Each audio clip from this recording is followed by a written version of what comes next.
Hello, everyone. Welcome to the Etech Leadership Table. This is a podcast where we invite you to pull up a chair, grab a cup of coffee, and join us as we tackle some remarkable discussions on everything leadership.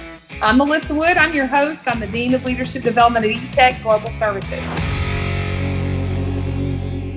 Hello, everyone, and welcome to this episode of the Etech Leadership Table. Just pull up a chair, grab your favorite drink, and we've got a new friend.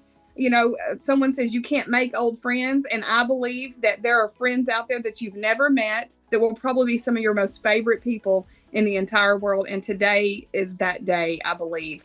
When she first popped up on my screen, I saw the pink scarf with the turquoise, and I immediately fell in love with her, so I hope that you do too. So today's topic, before I introduce our new friend, but today's topic is about emotional intelligence and mastering that emotional intelligence for the people we work with, the people we do life with, for the customers that we serve. And Sandra, Miss Sandra Thompson, is a master expert in this field. She will probably tell you, you know, maybe she's not an expert, but I believe that she is an expert in this field. So, you know, when we were growing up, my parents invited all sorts of people at the table, and some people have adopted me and their family because they have been at the table with us. So Sandra, welcome to the Etech Leadership Table. Well, thank you. And thank you so much for having me. Already, we've been having a chat and it just feels like this is just a natural place to be. Good. I'm glad. I hope that it feels that way throughout the entire conversation. And I hope that, so I tell all of our podcasters, you better grab a pen, you better get your laptop out, because this is not just hearing two people talk. This is us learning together. And so Sandra and I have already talked about time. You don't get to buy back time.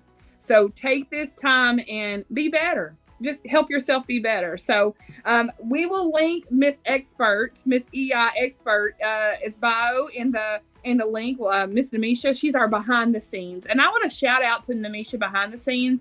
A lot of times the lighting crew doesn't get the praise they need. So on this special podcast today, I want to shout out to Miss Namisha.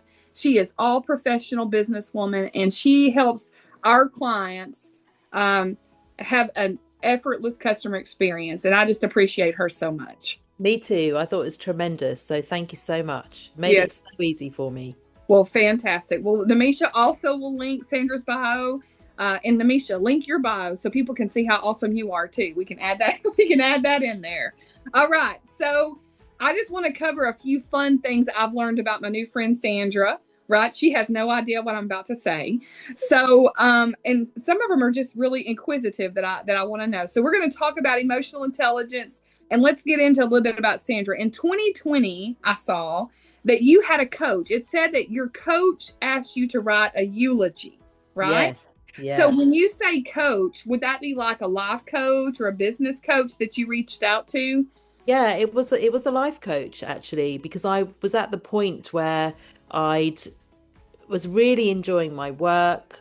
I wanted someone to help me just figure out whether I was on the right path, whether I was missing a trick, how I could grow. I mean, quite honestly, I think that every so often I dip into that just to give me further clarity, to give me more signposting. And she honestly, the kind of exercises that she got me doing, I definitely didn't expect, but they were reflective practices and they helped me understand, one, I think the value of what I was doing, two, the things I really needed to park, and the things that I really should be more grateful for.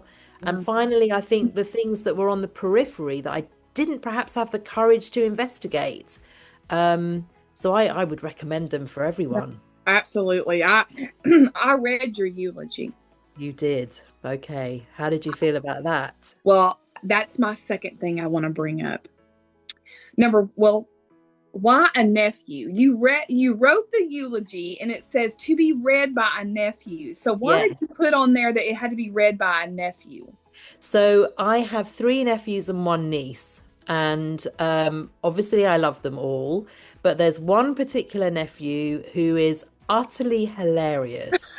And he was one of those children who had an answer for everything, but in a very kind way, and was so incredibly curious. I went on that learning journey with him. And even now, at the grand age of 28 and at the height of 6'5", Wow. still go. I mean, I'm 5'2", right? So this is that's why it's a dramatic statement. We still go for dinner and we still connect and we still exchange facial expressions where no one needs to say anything. We just know. I And love it's it. even one of those.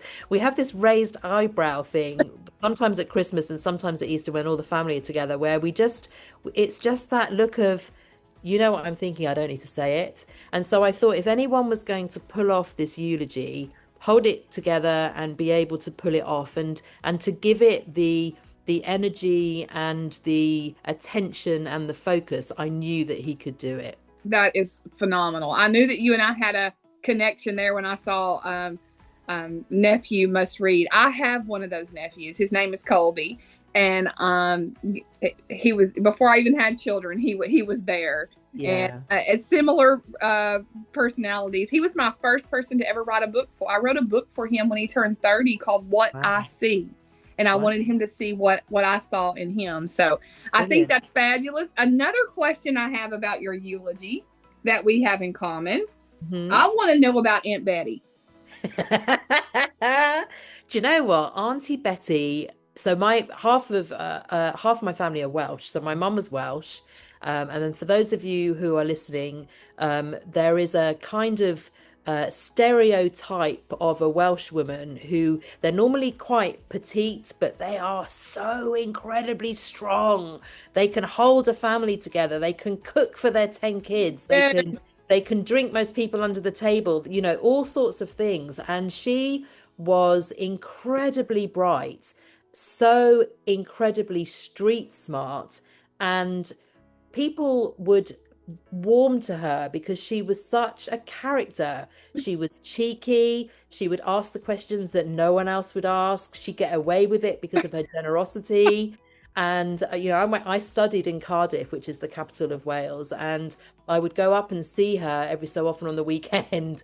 And she'd do that typical thing of this incredible embrace that would almost suffocate you, and then she'd send me on my way with these Welsh cakes that are like flat scones, and she would send me letters most week just describing the most fascinating observations of people that I just loved, because she was so creative.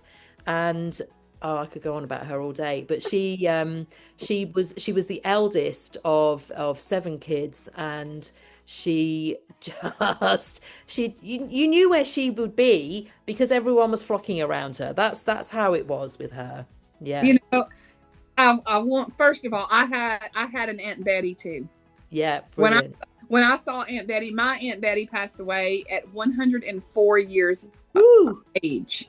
And when you say a feisty individual, she actually was a telephone operator back in the day, you know, where they would pull the, connect you to whatever. But just when I saw you write your Aunt Betty on there, I thought, you know what? If her face lights up about Aunt Betty, if she added her in her eulogy, I know that she must be incredibly important to her. So, and the reason I bring those two things up is that I want our friends at the table to understand that this is not something I believe that you've done later in life. You just started studying a book and you're like, oh, we're going to learn about customer experience and, emotional intelligence. I believe there are people that you've mentored, like your nephew, you have a relationship with. And I believe early in your years, like an Aunt Betty, you've had people that have poured into you to create the Sandra that that is here today. So this is not just, we've seen many of people that have read a book and speak very eloquently, but this is really who you are. You've had people around you your entire life that have molded you into be an emotional intelligence expert, which I think is phenomenal. Thank you for bringing that up, because I do believe that we are, of course, the result of our environment and the people that we meet. But there's another little thing in there, which not many people know about. But when I was very little, I was very shy, painfully shy. But with my parents, I definitely had a certain spark. And so when I was, I think, 8 years old, my mum took me off to go and have drama lessons. I went for acting school. And really, if she hadn't have done that, I do wonder how my confidence would have built, how Yeah. my empathy would have been trained. Because when I look back at the opportunity I have to speak to audiences and to relate to others, I do think that that had quite a dramatic impact on how I showed up, how I related to people. I don't know that I would be doing what I do now without my mum spotting that in me and sending me off to learn how to act. And of course, when I was playing up at home, she'd be telling me, I think you'll leave your drama lessons at the drama school. Thank you, young lady, not at home. But certainly for those that are listening that have young children, I would like to just offer up that whether it's a 6 week course or whatever it is, don't underestimate the power of acting and drama and those creative aspects, because it trains people techniques that Yes. help them build this ability to connect to others, honestly.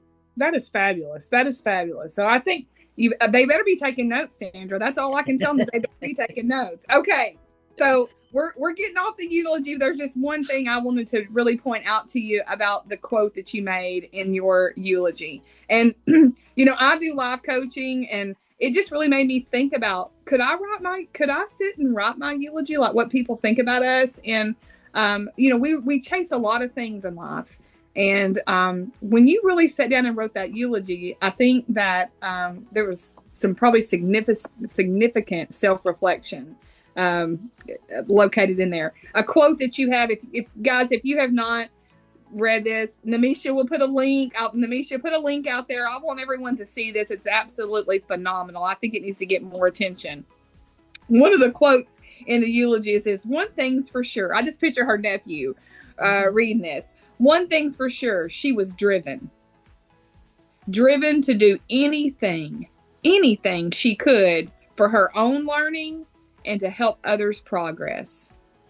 And so I think you're going to see, she wrote this eulogy in 2020. It's 2025. Can you imagine what Sandra's life has been through in those 5 years? And then us too, like how what all has happened in 5 years. And here you are today, driven to do anything you could for your own learning. I've been seeing you grow and to help others progress. And that's why you're sitting at the table with us today, is to help us grow. That's not it. You're not here to show us how smart you are. We know we can see that. We can read about you. We can go out. I saw your TEDx talk. Like, we even have a TEDxer here. So we know how incredibly intelligent you are. But even in your eulogy, you are driven to do anything she could for her own learning and to help others progress. So I hope that everyone listening today doesn't take that lightly, because someone is really pouring into us. So thank you very much. If you have not went and downloaded your Shine Bright book on EQ Mastery, go do it.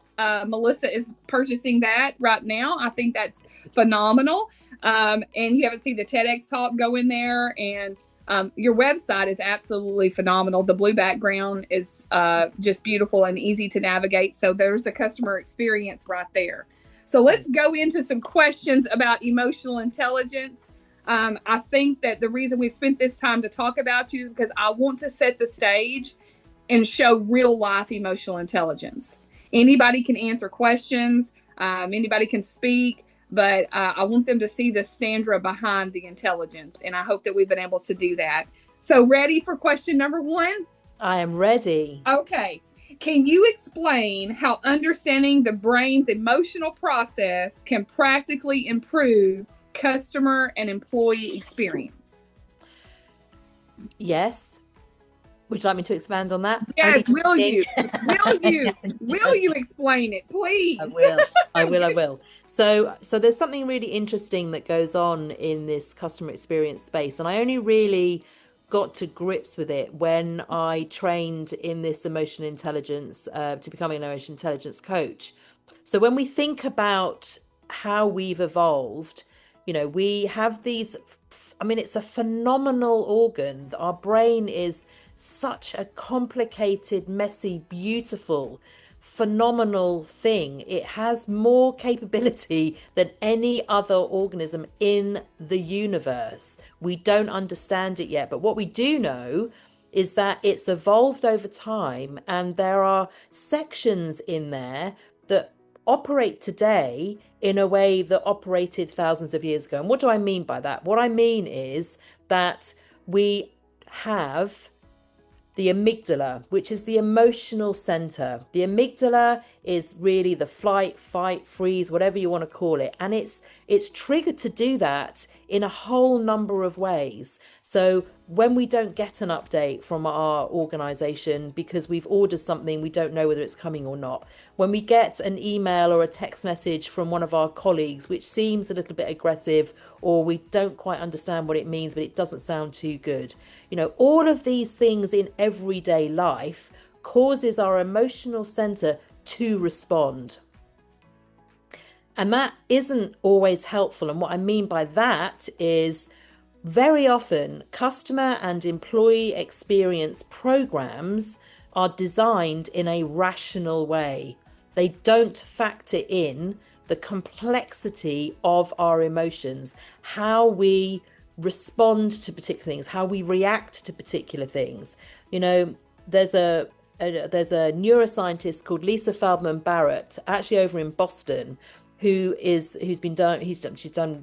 written loads of books, she's done an incredible amount of testing, and she talks about how every single one of us have completely different emotions as a consequence of how we've been brought up, the meaning we attach to our experiences, and the context of the moment. Now, if we understand that, we would stop writing and designing customer journeys, assuming that our customers will feel that thing and we can influence their behavior to think that thing. What we often ignore when we are designing employee experiences is the impact we have when we don't communicate fully, when we create uncertainty, when we leave a void in the information so our imagination goes wild. I get a meeting invite on a Friday afternoon with no agenda, when my boss always gives me an agenda and there's redundancies going on in the organization. I've decided in my brain I'm going to be fired at 4 o'clock.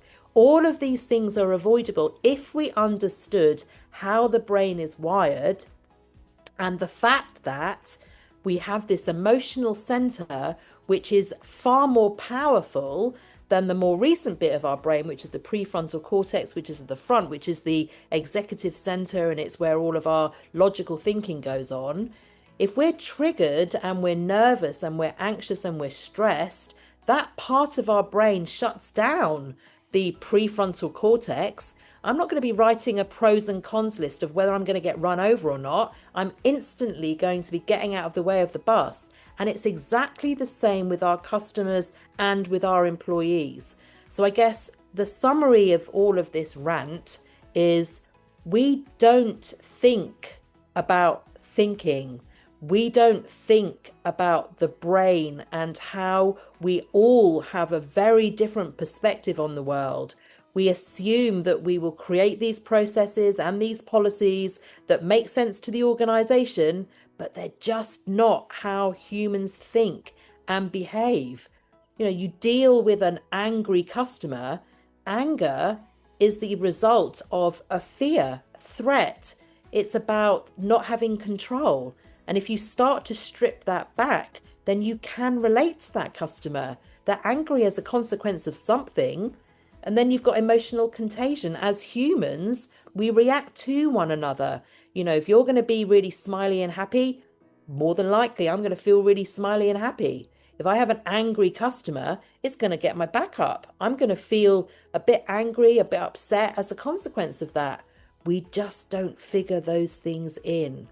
And so I guess fundamentally, the emotional processes that are driven by some of these lobes within our brain, if we just understood them a bit more, we would design things far better to allow for everyone's interpretation of what we're talking about, everyone's interpretation of our intention, and we would just consider compassion and empathy in a much better way. Wow. We don't think about thinking. We don't think about thinking. You're exactly right. When you were talking, I'm such an image person. So I'm just really I'm taking tons of notes. Everyone knows on a podcast, I've gotten messages before, what are you writing? And I'm like, I'm almost writing I've already written so many notes that you said. But you know what I started thinking about, Sandra, is, have you ever done this? Remember when we were kids, we would take those Mentos and we would put them inside the Coca-Cola? Yeah. You remember? Okay. Yes. What would happen? An explosion, right?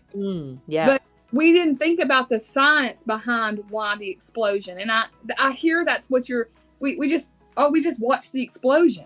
That's right. But there really is a science behind the explosion. And you're helping us today to understand that there is a brain science around why our brains explode. Right? That's right. Why our amygdala is exploding. Have you ever heard the term flip your lid? Yes. Flip your lid. So when I was a student in elementary, and then we actually have an elementary teacher that teaches at our company now. She's phenomenal. But they showed us an image of your hand. This was your amygdala, and this is your frontal cortex. Yeah. And when there is that angry customer, that email at 4 p.m. on Friday. Yeah. We flip our lid. That's literally, and we're operating off of our amygdala. That's right. So I love how you're don't just watch the explosion or just experience the explosion. Start thinking about our thinking behind things. Do you know that point about the Mentos and the bottle of pop is I just want to take it to another level on the metaphor, because very often, we might find it amusing when we're doing it for the first time, but actually as an observer, you'd mop it up and it would be an inconvenience and you'd want to tidy it away and put everything back. And that's really, when we think about complaints, really, when you think about it, the organization has created this through not making something clear, or having policies that don't make any sense, or having a ridiculous journey, or making it really difficult for someone to complain. That's the customer that's fizzing right now. And so what are you going to do? You're going to look at that, observe it, and prevent it from happening again. Well, that's the ideal situation. Or in many organizations, it's a case of just tidy it up and hopefully it'll go away. No, another Mento gets dropped. That's right. Everything gets dropped. And I want to point out, I love you building off the analogy. And I want to point out that people can be friends if they say pop or Coke. You can tell that I'm from Texas when everything's called Coke, Sandra. Okay. Other brands are available, folks. Okay, so now let's think about, we've talked about that. I love the way you said that the customers are sitting there fizzing, and we do just try to clean things up, and then there we go again. It's like it's almost an insanity model that we're following. Let the explosion happen. Let's do it again. Let the explosion happen and do it again. That leads into this one. How can organizations use insights from neuroscience to help design better training programs? I know that you train, right? And you have your own programs. So what can organizations do? Because there are people sitting at the table with us today that own their own companies. They're leaders in companies. They have startup companies. A lot of people work at one job and they have 4 other startup companies. I know that's new in the Gen Z, but what can companies do to increase the skills in this area for CX and their leadership teams? So the first thing is a very practical thing, actually, and this is all around how we create memory and knowledge and new habits. So ultimately, my first piece of practical advice is to do little and often. So very often when I'm teaching this stuff, I'll do a half day where I'm explaining the brain science, and I'll give everyone a set of tasks, and then they complete the tasks through repetition. Because what we know is that there are neural pathways in the brain, and these neural pathways can be taken down if they're not used. So they kind of diminish if they're not used. and they can be built if you do something repeatedly. So the process is called neuroplasticity, and it's marvelous because there was an old saying that an old dog can't learn new tricks. Well, actually, neuroscience proves that an old dog can learn a shed load of tricks and can do far more if you just repeatedly practice over time. So in training, please don't do a full day workshop and then think everyone knows what they're doing and everyone's going to behave differently, because they will not. Start with something significant so when people understand, and just keep doing it. Now, people will know the book Atomic Habits by James Clear. That is the go-to on this topic. So that's the first thing. The second thing is the kind of methodology of what emotional intelligence is. So the model that I follow is a Goleman model because I trained with him, but it's the 4 domains. It starts with emotional self-awareness, emotional self-management, social intelligence, and relationship management. So start with the first 2, because in fact, that is the game changer. Emotional self-awareness is simply coming off autopilot and just knowing how you're feeling. It is as simple as that. But it can be difficult because we're all running at 1,000,000 miles an hour and we don't find any time. Simply, when you're training people or if you're influencing the behavior of leaders, ask them, when you give them a little journal book, just spend 2 minutes a day reflecting on the day. How did it feel? What went on? How was it? Because when they do that every day, even just for 2 minutes, they obviously start to see patterns. They start to develop what's called their emotional granularity. They're able to describe how they're feeling far better. And that, ladies and gentlemen, is one of the key things you can do to build emotional self-awareness. Now, that's not a training program in inverted commas, but it is a very robust and it's a very well trodden and proven route to build emotional self-awareness. So once you then start to think, oh, I'm feeling a bit weird about that. Why am I feeling weird about that? Or, oh, that's really angered me. Or, I feel great. That is really amazing. So both the plus and the minuses, or what we perceive to be. The next part of it is the emotional self-management. And this is literally coming away from your desk, changing the context, doing 5-star jumps if that's what you need to do, because that will mix up the chemicals in your body. It starts to disperse the cortisol, which is the stress hormone. You might get a little bit more serotonin. That's good. You've changed it up. You've stopped to breathe deeply, because that amygdala, if it feels a sense of stress in your body, then it goes, oh my God, right, Sandra's really stressed. Let's get real stressed. Let's do that. But if you start doing something in your body and you start to breathe, box breathing, your body goes, okay, so she's breathing. So the amygdala goes, do you know what? She's totally fine. Let's just chill out for a bit. So start doing some of those things, because the choice we have as a species to decide on how we respond to something is utterly remarkable. Here's the stimulus in my left hand. Here's the reaction or the response. The bit in the middle is your decision on what you do. And I know we talked earlier, didn't we, Melissa, about Let Them, the work of Mel Robbins. Brilliant. In that moment, you can decide how you want to show up. Do you want to freak out your colleagues by slamming the door or slamming your laptop or shouting or growling or whatever it might be? Probably not, because you want to be consistent in your behavior. But these are things that doesn't take a formal training course, but it does need people to have prompts to keep practicing this stuff. So in summary, please don't do a full day workshop and think that everyone knows it. It doesn't work that way. Okay. Think about emotional self-awareness and self-management as 2 things. Give people little exercises to do. Keep them doing it. Check in with them. Give them prompts. And finally, bring it to life. Ask them, when was the last time you totally flipped your lid? When was the last time you sat back for a moment and you thought to yourself, thank goodness I didn't speak? Because if I had, I would have ruined a relationship. And I don't even know if that person would have forgiven me, because I have Yeah. a funny feeling that I won't even remember what I said because I was so angry. Yeah. Yeah. Look, you know what? Can you create little Sandra dolls and that speak, and we can put them in our pocket? I'm thinking that's going to be your next phase of life is little Sandra dolls. Oh my gosh. Do you know what? I'll mention that to my partner and I'll see what he says. Okay. We need a Sandra doll.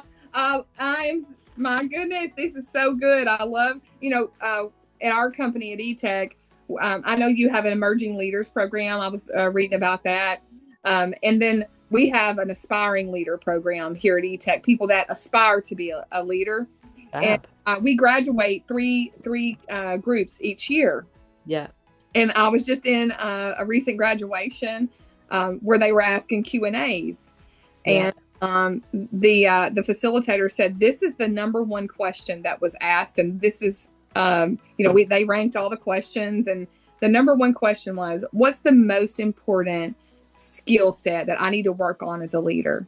And I sat and thought about it for a few minutes. And I thought, well, it is that emotional intelligence. It's that the self-awareness. I said self-awareness specifically, right? Because we can be so intelligent. You can have such head knowledge, but no heart knowledge about how to apply these things. And what you've done is really given us practical. I love practical. Anybody that knows Melissa, we know we love practical about, you can decide how you want to show up, and giving us these practical ways and helping us come off of autopilot, changing your location, those types of things. You and I both write, and we train, and we facilitate, and we speak. And I don't know about you, but sometimes I have to just get in my car and just drive so that I can think clearly about what I need to do. And now I understand when I hear you talk that it really is, there's some intelligence around that happens to your brain, right? Yeah. So listen here, podcasters. So if anybody's at the table, what you're listening for, don't just watch the explosion from the Mentos. There's actual science around why that happens. And it's the same thing around our brain. Okay, well, AI is a big thing. Everybody's using AI. I just created Jim Ioob a baby avatar for himself for AI. Wow. Took his grown adult Jim Ioob picture, moved it over to AI, and now we have a little baby Jim Ioob. And I think that that it's going to help everybody in our company love him even more when they see the little baby Jim Ioob. It just does something when you see someone, as a we even did that with our president and CEO, Matt Rocco, and it's phenomenal. So AI, what I'm saying is AI can really do, there's a rise of AI.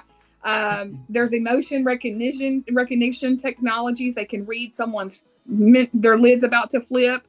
There's all sorts of things that it can do. How do you see neuroscience? Since I think you're the brain around the fizz, how do you see neuroscience informed emotional intelligence evolving in the future of customer experience and employee engagement, for that matter? So it's a really, really interesting question. And I will be honest and say that I don't think I probably have the very latest knowledge on the very latest technology. But what I can say is that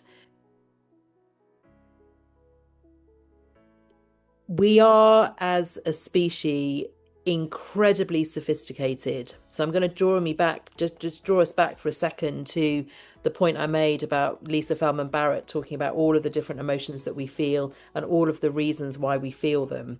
So there was a time when I was worried, actually, about technology doing us an injustice around what we're feeling and how we're feeling it. And again, going back to Lisa Feldman Barrett, many years ago, she showed a picture of a face that looked quite like it was grimacing. It looked like it was full of pain and anguish. It was kind of a real close up of just the face, not even the hair. And then you zoom out on this picture and it's Serena Williams holding up the trophy at Wimbledon. And she questioned at that point the ability of facial recognition to understand without context what is really going on for humans. Now, I think that there's been massive advances since then, and I think the amount of data coming in is becoming more sophisticated.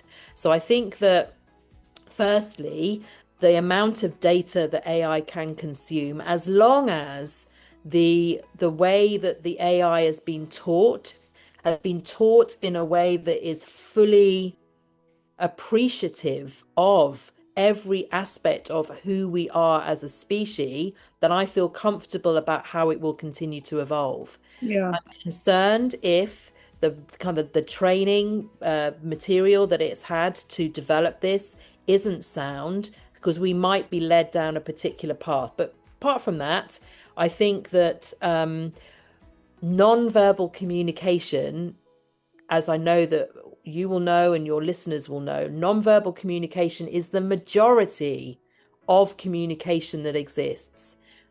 My body language, the tone of my voice, the things I don't say, the sounds I make that are unique to me.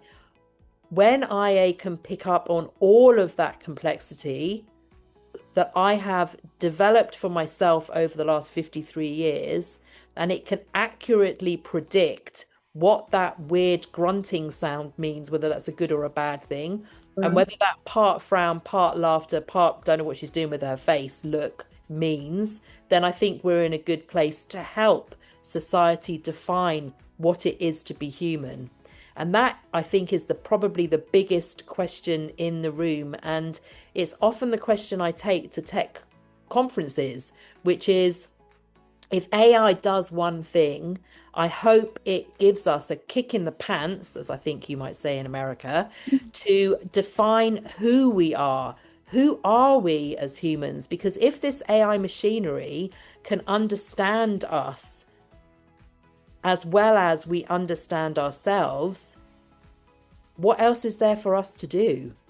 Yeah.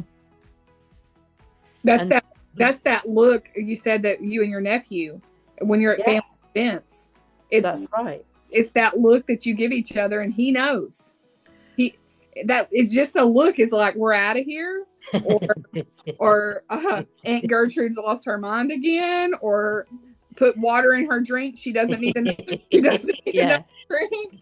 So I'm not sure if I've really answered your question. So let me just summarize what I've said. So ultimately, I think that machines will be probably in a position to teach us how to become more empathetic. I do think that there will always be that slither of space that it can't quite grapple with, because of the cultural differences, because the meaning I attach to experiences, because in that moment in time, because of the context of the situation, there will always be that little slither that it will never get its head around. But I expect that it probably will teach us how to be more empathetic, because it will be processing such an incredible amount of data from every aspect of people's lives. Yeah, I agree. And I thank you for the summary. And I believe that I'm aligned with you a bit more in that area, maybe even more so. I thoroughly believe that each one of us is uniquely and individually made. And I don't believe, because it's so unique and so individually made, I don't believe that a total machine is going to be able to get all those raised eyebrows. You know what I'm saying? And we're going to. Oh yeah, that's right. And I think the final point on that is that the Sandra Thompson today is very different to the Sandra Thompson 20 years ago, and very different from the one 20 years before that. So how these machines will keep up with that evolution, I don't know. It might even predict what my attitude will be when I'm 64. Watch out for that space. Yeah. They don't know about my hormones. I don't think they understand how they can go up and down. I don't think they're going to be able to get that. All right. Thank you for that. So there's some blind spots, and there are some emotional intelligence blind spots that leaders and CX professionals have.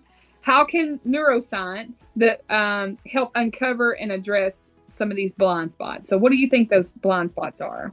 So number one, I think empathy is completely misunderstood. This whole idea that we walk a mile in our customer's shoes is absolute rubbish. for all of the reasons I've given before. We have a different set of perspectives.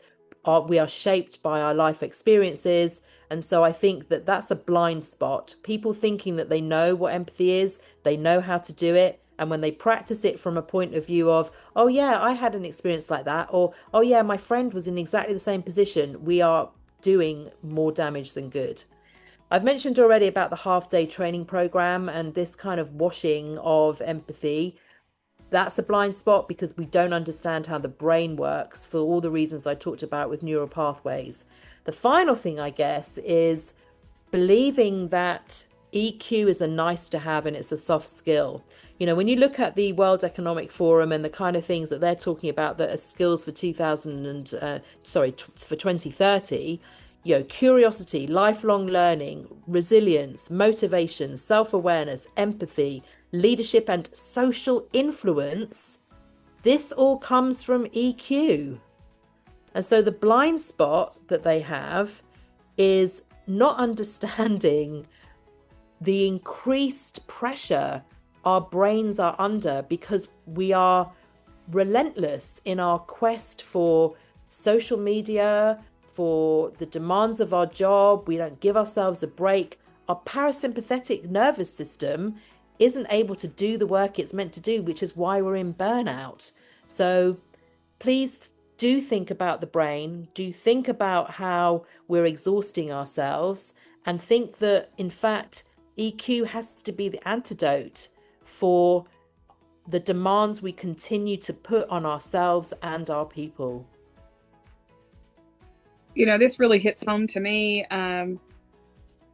The EQ being a nice to have. Sandra, do you remember years ago that we didn't call them soft skills, we called them critical skills? Yeah. And the language changed. Somewhere the language changed to soft skills. But I remember when I first got into teaching and leadership development, these things were critical skills. Yeah. And recently, actually almost to the day, 6 weeks ago, I broke my fibula. Never broken, my first broken. I tore ligaments in one right leg, and then I broke my fibula in my left leg. So for the first time in my life, Sandra, I was not able to walk. I'm not able to walk. Oh. Well, what I hear you say is we're so busy and we're just going and going, and we're really not. That's why you get burnout and all those things. And when I have no ability to walk, so that really has stopped me in the last 6 weeks and really made me think about taking care of my brain. Yeah. And I hope that doesn't happen to anyone that's listening. I hope it doesn't take something so dramatic for us to heed what you're saying here. And what you're saying is we exhaust ourselves, right? And it shouldn't take something so significant for us to be smart. And that's what you're trying to get us to understand, is that we need to protect our brain. And to be very smart about that this is not, your EQ is not a nice to have. It controls how you handle every single thing. So I really appreciate that. Okay. I have one last question, but I wish I had 400 more, and I know I do. Okay. Can you share an example or a case study where you did apply this neuroscience, this brain, neuroscience-based emotional intelligence principles that transformed maybe customer satisfaction or maybe an employee's well-being? Do you have an example of that for us? So I don't have any that I can share with you here, but I also want to talk about something that is accessible to everyone, Okay. for them to go and dig into and find out more about. So Google has a program called Search Inside Yourself. You probably heard about it. And I know that Amazon have a program now called Etech, which is all about emotional intelligence too. But this Google thing. So when I was deciding how to become an emotional intelligence coach and to get real deep, I was thinking about either this program or the Goldman program. I went with Goldman in the end, but Google have transformed how they operate. And when I give you these results now, okay, the post-program survey for participants who took part in Search Inside Themselves,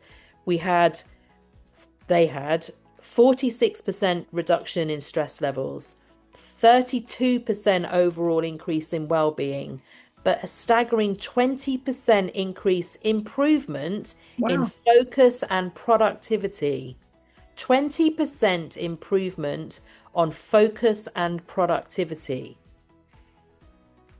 They just speak Incredible. for themselves, don't they? Because for an organization that is all about the tech, all about innovation, all about, the pressures those people must be under, but to bring this program in, which was teaching all of the things we've talked about and plus some, but they were getting that type of result across their organization.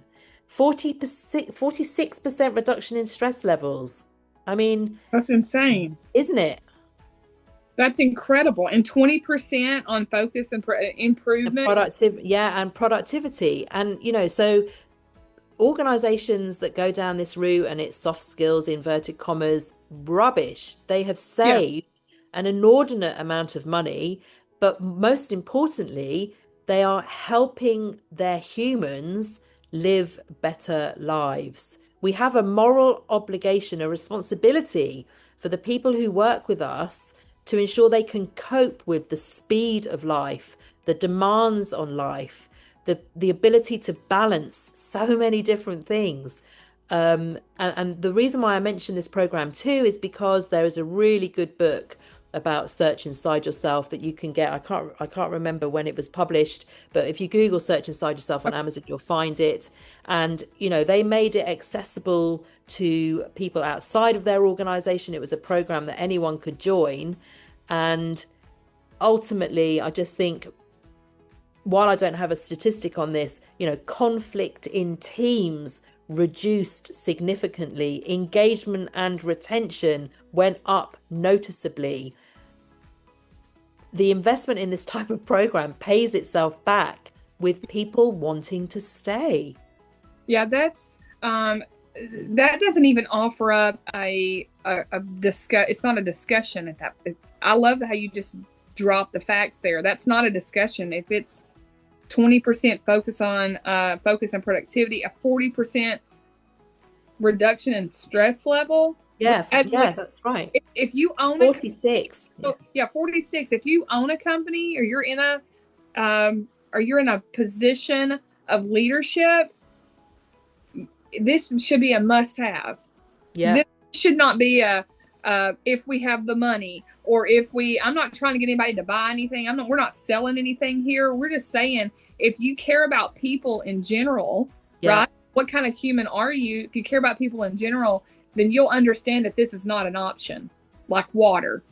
That's it. And I do believe as well that often cynics are blown away by the power of this thing. I've coached a lot of people in my time, as I know that you have too.